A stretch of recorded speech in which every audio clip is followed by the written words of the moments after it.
Feels to me like Sure. both of these companies made sort of big bets on the next big thing in their industries, streaming for Disney and the metaverse for Meta, but those bets just came up short in a big way. Is that the right way to look at this tonight?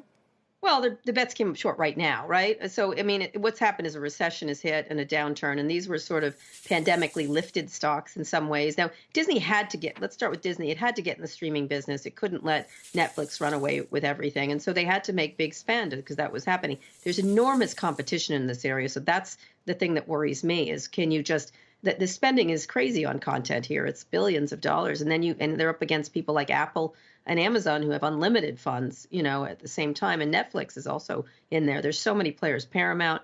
And so that's one thing. So they kind of have to spend money to lose money, but they have to spend money to make money. I don't know how that works. But I mean, it's the right direction. It's just, it's very expensive and it's very competitive. I don't know if they have a choice. And, they're in a much more stable position than other companies like Warner or Warner Discovery, which is like the debt is so massive. They can't, there's not enough, but Warner Brothers Discovery, there's not enough.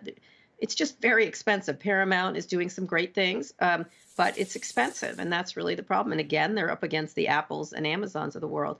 In the case of Meta, he really hired a lot. I mean, during the pandemic, it was, I forget, he doubled in size. I think it's more than doubling in size, a crazy amount of hiring.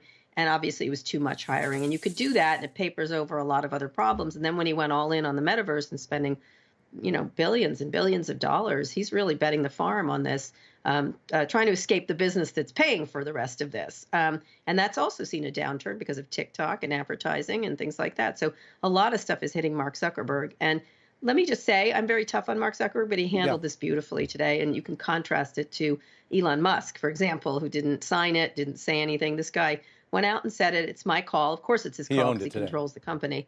Yeah, but he also owns it. So because he does own it, nobody else. He owned the mistake and he owns the company.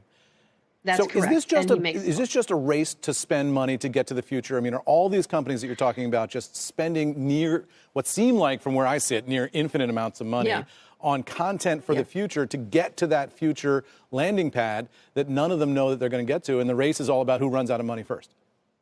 Or is that too simplistic? Streaming is hard. It's very no, it's not simplistic. They've got to spend money on streaming, but it's a lot. It's a lot, and it's very competition always costs, right? And so in the case of the metaverse and Meta, they made this choice. They had a very good business. I would have wandered in a little less big. He was sort of trying to do a land grab, but there's nobody's living in that land right now and not going to be living there for a while. That's what I wanted to. That's what I wanted to end on here, with the metaverse. I mean, Zuckerberg was the biggest proponent out there. A lot of other proponents of the metaverse saying this is going to be the future of entertainment and media combined. Where does this leave the metaverse? Is it sort of high and dry? There's nobody in these beautiful spaces that people are building.